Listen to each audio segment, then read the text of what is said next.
Gramática, professora Dayana, vídeo 2, segundo ano.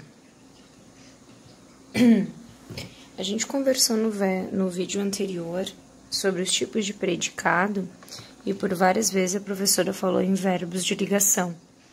Então, para que de repente não tenha ficado nenhuma dúvida sobre o que é verbo de ligação, eu fiz para vocês esse vídeo para diferenciar e para fazer com que vocês aprendam a identificar esse verbo com maior clareza. Por quê, prof? Porque, na verdade, o verbo de ligação, ele nasce como um verbo de ligação, mas não necessariamente ele precisa se comportar como um verbo de ligação em todas as orações que a gente o encontrar.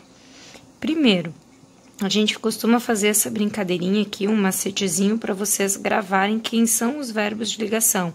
Então, a gente faz em festa para PCV, que vai incluir os verbos ficar, estar, ser, tornar, andar, no sentido de estar, parecer, permanecer, continuar e virar também no sentido de tornar, não como uma ação.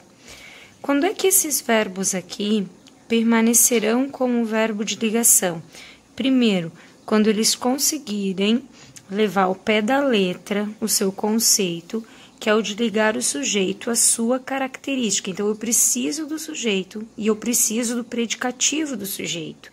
Por exemplo, João estava ansioso e João estava no aeroporto.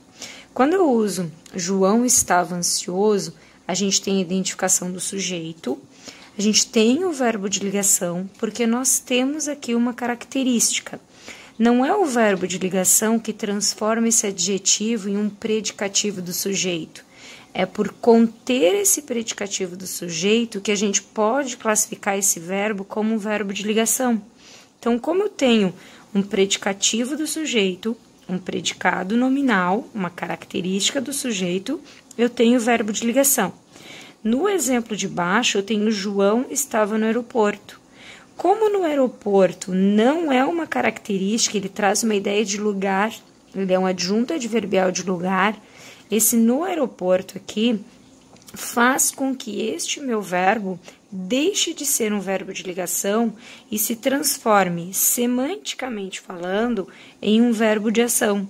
João estava no aeroporto, por exemplo, corresponde semanticamente à ideia de João não estava, ele saiu do aeroporto. Então, esse verbo aqui não tem o mesmo valor semântico deste verbo. Se não há característica, se não há predicativo, não há um verbo de ligação. Então, eu preciso do predicativo do sujeito para ter esse verbo de ligação. Se eu tenho um adjunto adverbial, eu deixo de ter e ele passa a ter uma ideia de ação e aí um predicado verbal.